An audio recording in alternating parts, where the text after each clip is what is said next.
পাপৰি চাওক আপুনি এটা গুৰুত্বপূৰ্ণ প্ৰসংগ উল্লেখ কৰিছে যি সময়ত যোৰহাট চিকিৎসা মহাবিদ্যালয়ত চিকিৎসকৰ অভাৱ এজন চিকিৎসকে কেইবাটাও বিভাগত এজন চিকিৎসকে আচলতে দায়িত্ব পালন কৰিবলগীয়া হৈছে বা বহু চিকিৎসা যোৰহাট চিকিৎসা মহাবিদ্যালয়ত নহয় যাৰ বাবে জৰুৰীকালীনভাৱে উন্নত চিকিৎসাৰ বাবে ডিব্ৰুগড় বা গুৱাহাটীলৈ প্ৰেৰণ কৰিব লাগে ৰোগীক তেনেস্থলত কিন্তু শুকুৰবাৰে এক সংবাদমেল সম্বোধন কৰিলে যোৰহাট চিকিৎসা মহাবিদ্যালয়ৰ কৰ্তৃপক্ষই লগত আছিল যোৰহাট সমষ্টিৰ বিধায়কগৰাকী তেওঁলোকে স্পষ্টকৈ উল্লেখ কৰিলে যে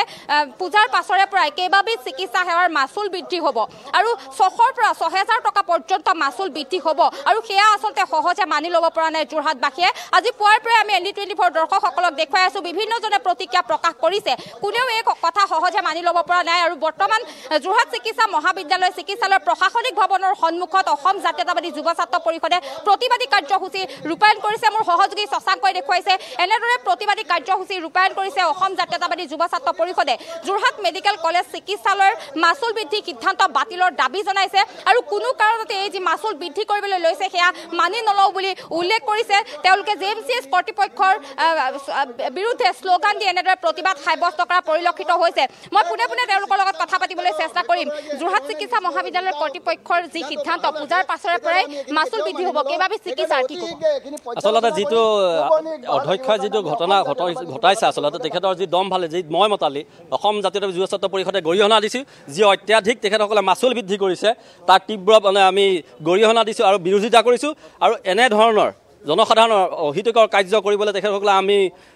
দাবী জনাইছোঁ যে তেখেতসকলে এনেধৰণৰ কাৰ্য নকৰক যিটো জনসাধাৰণৰ পৰিপন্থী হৈছে যিসকল সাধাৰণ ৰাইজ ইয়াত আহে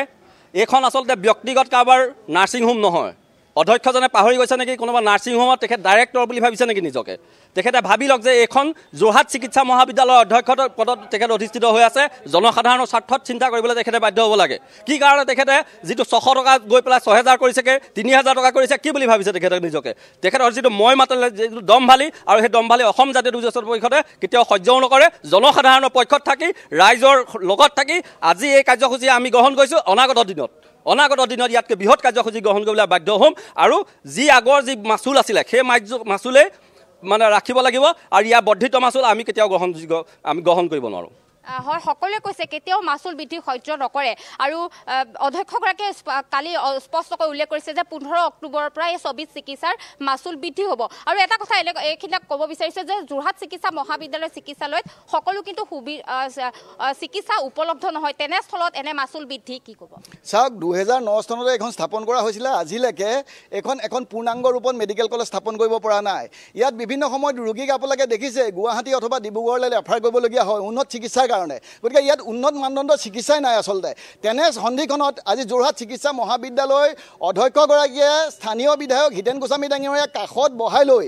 1000% পৰ্যন্ত মাচুল বৃদ্ধি কৰিবলৈ তেওঁ ক'ত অধিকাৰ পালে তেওঁৰ এখন পৈতৃক সম্পত্তি নেকি যে যোৰহাট চিকিৎসা মহাবিদ্যালয়ত তেওঁ যি কৰিব তাকে হৈ যাব গতিকে আমি অসম জাতীয়তাবাদী যুৱ ছাত্ৰ পৰিষদে তেখেতৰ সিদ্ধান্তক কেতিয়াও সহজভাৱে ল'ব পৰা নাই আপোনালোকে দেখিছে 600 টকা যি জটিল অস্ত্ৰোপচাৰ আগতে পূৰ্বৰ নিৰিখ আছিলে তাৰ ঠাইত বৰ্তমান 6000 টকালৈ বৃদ্ধি কৰিছে আচলতে আপোনালোকে যদি ক্যালকুলেশন কৰি চাই 1000% বৃদ্ধি কৰিছে তেনেধৰণে কোনোবা এটা 600 টকাৰ ঠাইত 3000 টকা পেইং কেবিনটো 1800 টকাৰ ঠাইত 3000 টকা দৈনিক যি বিছনাৰ চাৰ্জ 10 টকাৰ পৰিৱৰ্তে 50 টকা এনেধৰণে বৃদ্ধি কৰা কাৰ্য আচলতে ব্যক্তিগত নাৰ্ছিং হোমৰ লেখীয়া নাৰ্ছিং হোমলৈ পৰ্যবেক্ষিত হৈছে সেইকাৰণে আমি অধ্যক্ষ মহোদয়ৰ সন্মুখত আজি ধৰ্ণা কাৰ্যসূচী ৰূপায়ণ কৰিছোঁ আৰু অতি শীঘ্ৰে তেওঁ যিখিনি নিৰ্দেশ দিছে এইখিনি পূৰ্বৰ নিৰ্দেশ বহাল ৰাখিবৰ কাৰণে আমি অসম জাতীয়তাবাদী যুৱ ছাত্ৰ পৰিষদে দাবী জনাইছোঁ একেধৰণে আপুনি কৈছে যে এখন পূৰ্ণ পৰ্যায়ত আজি চিকিৎসা মহাবিদ্যালয় ঘোষণা কৰিব পৰা নাই হয় 2024 চনৰ জানুৱাৰী মাহত যেতিয়া 4 লেনৰ এটা ডাঙৰ এক্সিডেণ্ট হৈছিলে দেৰগাঁৱত আপোনালোকে দেখিছিলে সকলো ৰোগীক যিসকল আঘাতপ্ৰাপ্ত হৈছিলে যোৰহাট চিকিৎসা মহাবিদ্যালয়ত ভৰ্তি কৰিছিলে তাৰে কেইবাগৰাকীও ৰোগীক উন্নত চিকিৎসাৰ কাৰণে গুৱাহাটী অথবা ডিব্ৰুগড় মেডিকেললৈ মুহূৰ্তত ধন্যবাদ জ্ঞাপন কৰিছোঁ যোৰহাটৰ পৰা এয়া আছিল পোনপটীয়া সম্প্ৰচাৰ এনেদৰে এটা দল সংগঠনে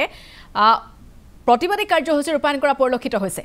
যোৰহাট মেডিকেল কলেজ হাস্পতালৰ চৌহদতে